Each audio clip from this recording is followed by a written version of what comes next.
Assalamualaikum warahmatullahi wabarakatuh.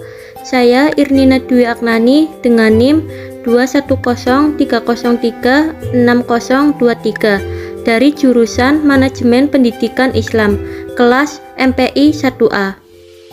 Dosen pengampu mata kuliah Islam dan Moderasi Beragama, Bapak Dr. Andes Danusiri MAG.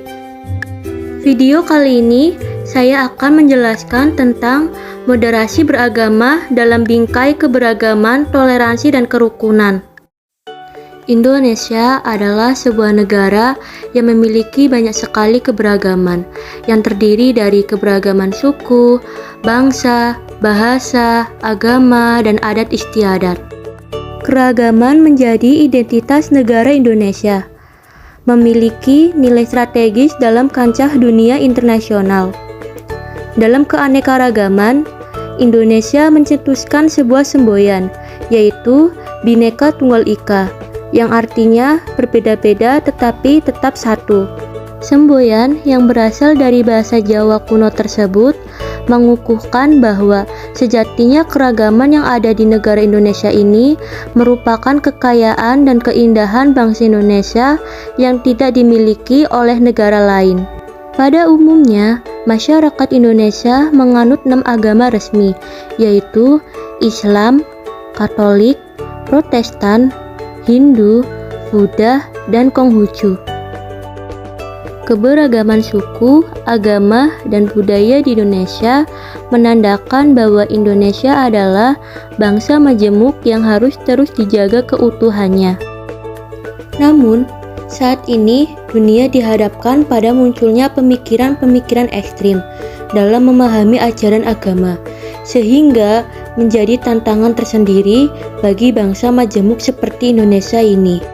Untuk itu, mengharuskan adanya toleransi dan penguatan moderasi beragama sebagai jalan tengah yang harus terus dikawal demi menjaga keutuhan bangsa.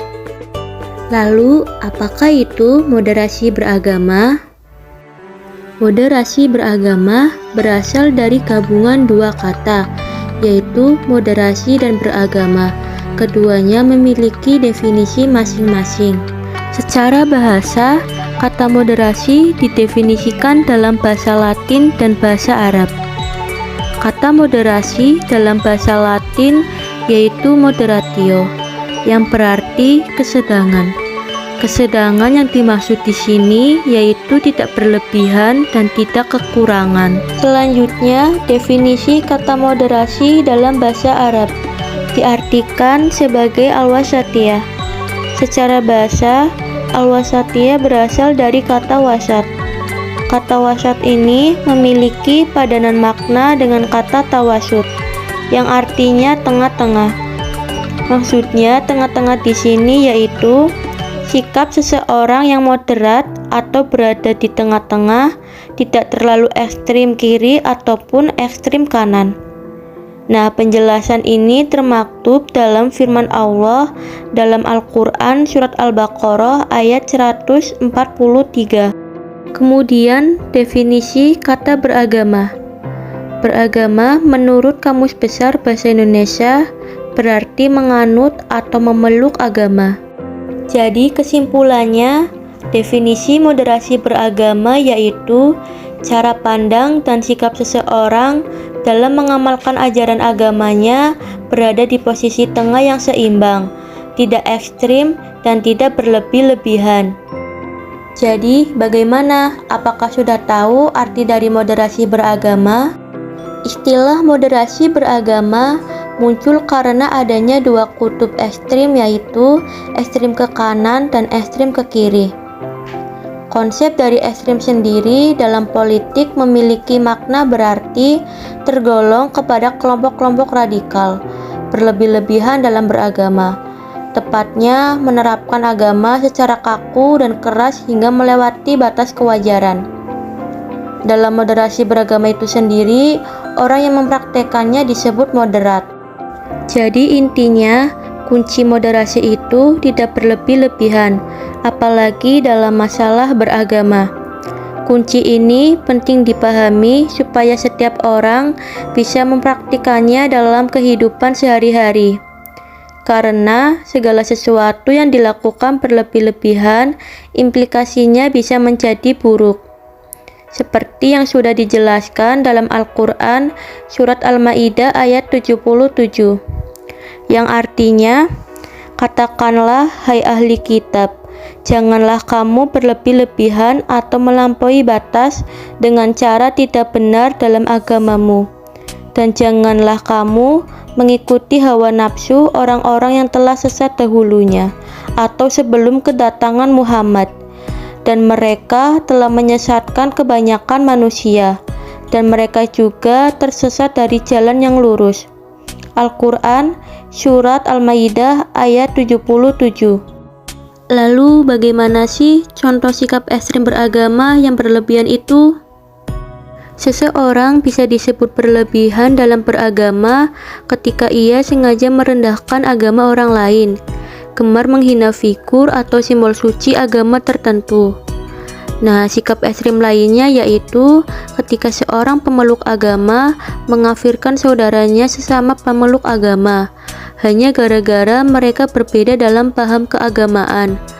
Padahal hanya Tuhan yang Maha Tahu apakah seseorang sudah masuk kategori kafir atau tidak. Perilaku ekstrim yang mengatasnamakan agama ini juga sering mengakibatkan lahirnya konflik dan menimbulkan rasa intoleransi. Sikap-sikap seperti itulah yang harus dimoderasi. Bagaimana? Apakah sudah paham pentingnya sebuah moderasi? Jadi, moderasi sangat penting diperlukan untuk mengembalikan pemahaman dan praktik beragama agar sesuai dengan esensinya, yaitu untuk menjaga harkat, martabat, dan peradaban manusia. Kemudian, bagaimana sih konteks moderasi beragama di Indonesia? Moderasi beragama adalah bagian dari strategi bangsa ini dalam merawat Indonesia. Sebagai bangsa yang sangat beragam, sejak awal para pendiri bangsa sudah berhasil mewariskan satu bentuk kesepakatan dalam berbangsa dan bernegara, yakni Negara Kesatuan Republik Indonesia, yang telah nyata berhasil menyatukan semua kelompok agama, etnis, bahasa, dan budaya. Nilai-nilai agama di Indonesia juga sangat dijaga dan dipadukan dengan nilai-nilai kearifan dan adat istiadat lokal. Selain itu, warga negara di Indonesia sangat memperhatikan kerukunan antar umat beragama. Dengan adanya toleransi akan dapat menjaga keutuhan. Toleransi sangat diperlukan. Dengan adanya toleransi antar umat beragama, kita akan saling menghormati dan menghargai, terutama dalam menyikapi setiap perbedaan yang ada. Nah, itulah sesungguhnya jati diri Indonesia, negeri yang sangat agamis dengan karakternya yang santun, toleran, dan mampu berdialog dengan keragaman.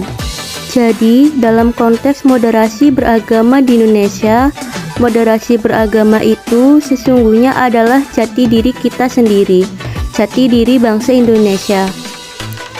Toleransi ini sudah semestinya pekerjaan rumah bersama kita, karena kalau intoleransi dan ekstremisme ditanamkan dalam diri kita dan dibiarkan tumbuh berkembang akan merusak sendi-sendi keindonesiaan kita. Lalu, apakah moderasi beragama itu sama dengan toleran?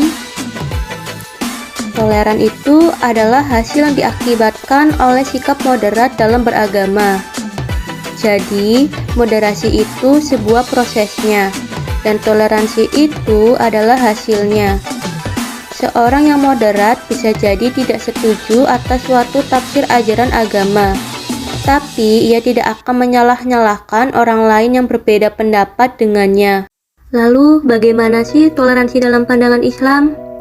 Nah, dalam pandangan Islam, toleransi disebut dengan tasamuh, karena tasamuh berisi tindakan, tuntunan, dan penerimaan dalam batas-batas tertentu. Seseorang melakukan tindakan tasamuh ini tidaklah sepatutnya menerima saja yang akan menekan batasan hak serta kewajibannya sendiri. Perilaku tasamuh dalam kehidupan beragama memiliki makna untuk tidak saling melanggar atau melampaui batasan, terutama yang berhubungan dengan batasan keimanan atau akidah. Toleransi beragama dalam pandangan Islam bukanlah untuk saling melebur dalam keyakinan, tidak juga untuk saling bertukar keyakinan dengan kelompok agama yang berbeda-beda. Toleransi di sini adalah dalam pengertian muamalah atau interaksi sosial, sehingga adanya batas-batas bersama yang boleh dan tak boleh dilanggar. Jadi kesimpulannya, moderasi dalam kerukunan beragama haruslah dilakukan, karena dengan demikian akan terciptalah kerukunan umat antar agama atau keyakinan. Kemudian dalam toleransi beragama bukanlah untuk saling melebur dalam keyakinan, dan juga bukan untuk saling bertukar agama. Nah, itulah tadi penjelasan tentang moderasi beragama dalam bingkai keberagaman, persatuan, dan kerukunan. Semoga materi yang saya sampaikan bisa bermanfaat. Sekian dari saya, kurang lebihnya mohon maaf. Wassalamualaikum warahmatullahi wabarakatuh.